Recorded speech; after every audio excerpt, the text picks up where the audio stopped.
yung isabong, criminality yan. It's a crime to be solved by the police. And it will not be corrected now if you just close it. You can pass a law making it transparent. Gusto ko nga tawagin eh. Gusto ko tawagin lahat ng operator. Sabi ko, you are into this kind of business at paano lang ng gobyerno. It's a privilege actually which can be taken. Gusto ko tawagin lahat. Sabi ko na walang representative. So maglabas sila lahat. Alam naman natin lahat kung sino yan people behind this. You can legislate but make it more transparent and the public should know who they are. And you can come up with itong it's actually the fixing. Yun lang naman ang dahilan doon eh. Ang problema, kailangan ko ng pera. Marami pang pitsi-pitsi na maidagdag ko. Ngayon, may 640 million kami in about a month plus. Pagsira ko, another billion yan sa hindi na makinabang yan ang bagong presidente. Just remember yung pera sayang. But kung sabihin mo, who are the people behind this isabong? Kasi sindikato talaga. Yung mga financier, wedding, nandiyan sa lahat. And you can make laws actually non-gamblers to pati yung financial. Pwede mo silang tabi. Depende na yan sa police. It's a police matter. Pero huwag na yung kasi sayang.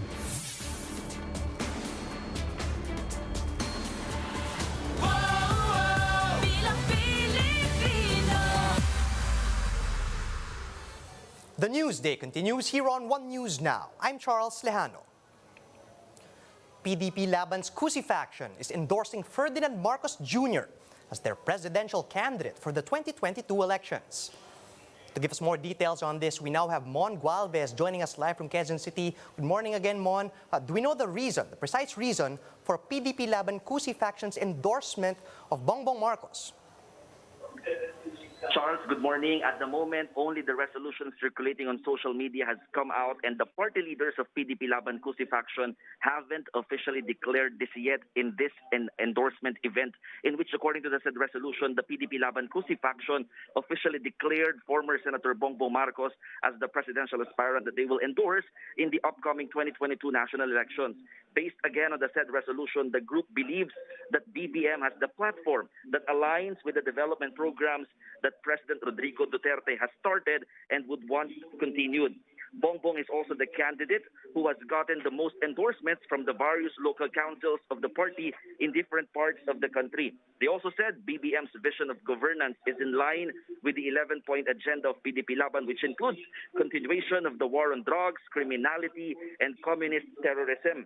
And prior to this, the PDP Laban Cusi faction has already endorsed BBM's running mate, Davao City Mayor Sara Duterte, for vice president. To give you just an update, right now, the press conference is ongoing here in Quezon City, in which the lucky seven senatorial candidates, as they termed it, are the ones who are speaking right now. And we are just waiting for the official declaration of PDP Laban President Alfonso Cusi with Cabinet Secretary Melvin Matibag. Charles. Right, Mon, that being said, we are still waiting for the official declaration. Have we heard from Marcos Jr.'s camp after the endorsement? What did they have to say about this? Well, the BBM camp is thankful that PDP Laban Cusi faction has chosen to foster and advance their advocacy of a united Philippines. But they said they will not let down their guard and will continue to campaign for the votes of the people. Charles. Mon, it took him all this time to finally endorse a presidential candidate. Now that they've done this, what is the plan of PDP Laban's Cusi faction now that they've endorsed Marcos Jr. as their presidential bet? And I have to ask, Mon, does this mean that President Duterte will likewise endorse Bongbong Marcos? That we need to find out yet, Charles, if President Duterte officially endorsing what PDP Laban Kusi faction will endorse in this kind of pronouncement. But this move, they say, according to PDP Laban Kusi faction, is a call for unity, for the group's sustainability, for the purpose of spurring socioeconomic development and the national progress of the country, Charles. Thanks for that, Mon. That was Mon Gualvez reporting live from Quezon City. The camp of presidential candidate Leni Robredo is visiting a supposed stronghold of the Marcoses in Nueva Ecija. To give us the latest on the ground, we have mobile journalist Jacob Lazaro. He's reporting live from Nueva Ecija. Good morning again, Jacob. How was VP Leni welcomed in Nueva Ecija? Good morning, Charles. Here in Nueva Ecija, Robredo started in San Jose City. We're in the Pag-asa Sports Complex. It was filled by supporters who were mostly youth.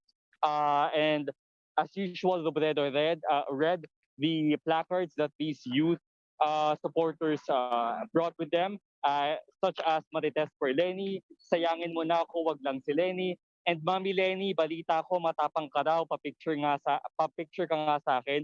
And of course, she took the challenge and took the picture. So she was warmly welcomed by the supporters here in San Jose City. All right, Jacob, what's the rest of the schedule looking like for the VP?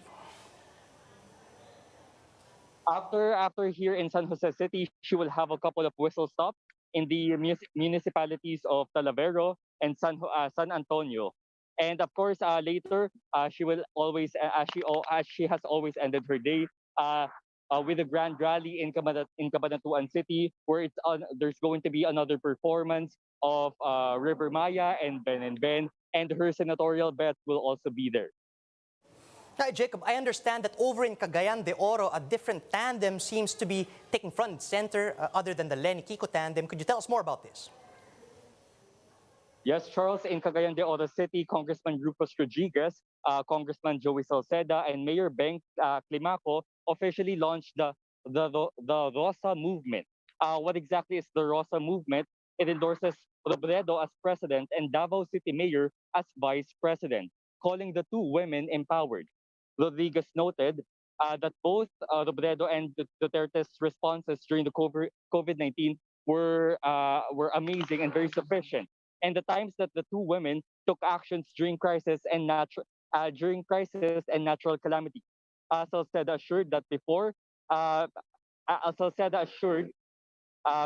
that if the two should win, they would have a better working relationship compared to their predecessors, because there was a time where they were friends.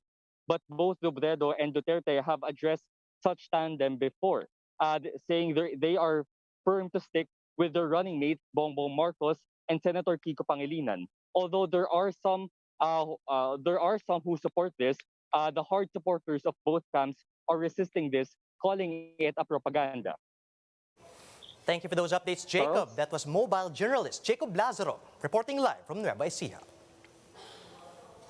Senatorial candidate and former PNP chief Guillermo Eleazar says that although he doesn't like gambling, Isabong should be continued to help fund economic recovery.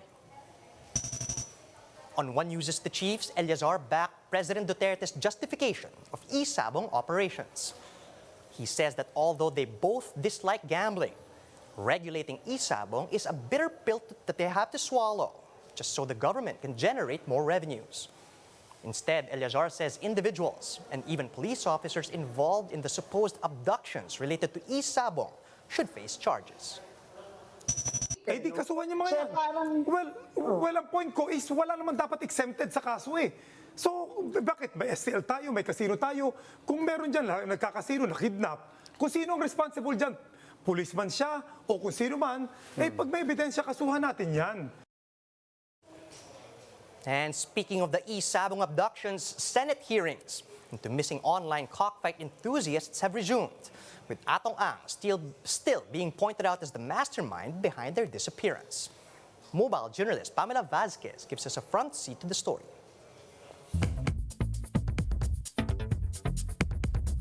Atong Ang is the mastermind behind the abductions of the Sabongeros. At least that's according to a certain Alvin Indon, one of the three witnesses called to Senate for the third hearing on the missing Sabongeros. Indon claimed Ang was Boss A who was instructing abductors what to do with those fixing the game. Ang sabi niya po, naka-loudspeaker po yung cellphone niya. Ang sabi po ay, sige, paaminin niyo kung sino ang boss. Pag hindi niya namin, patayin niyo na. Indon claimed he himself was abducted but managed to escape. Ang strongly denied the accusation and cried conspiracy by his rivals. Nakikita niyo po ang conspiracy rito. Patutunayan ko rin sa inyo na ayoko ng yung dahas-dahas dito.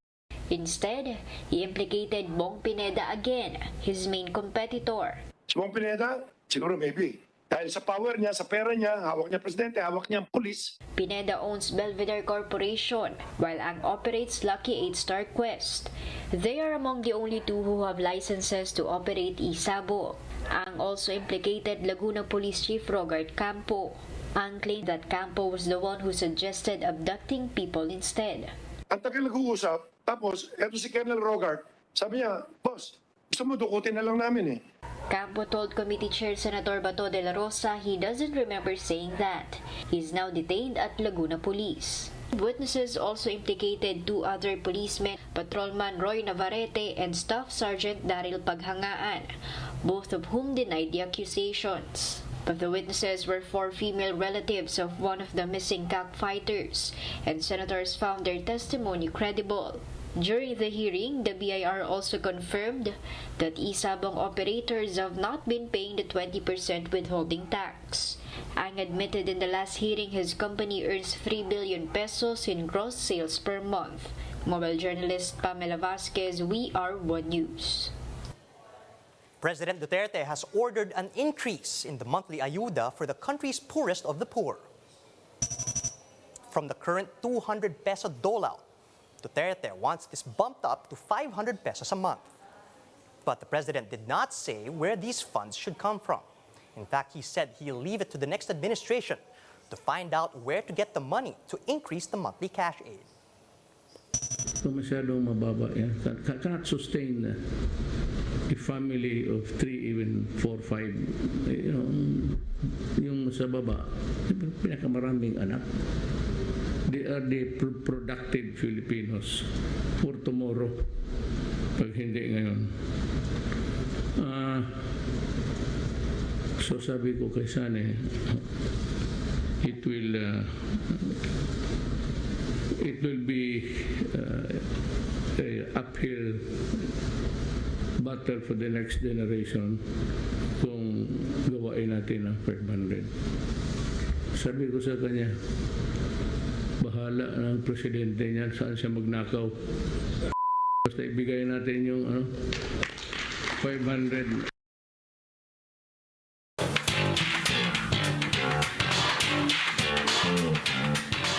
Authorities have released actor Kit Thompson after he posted bail yesterday afternoon.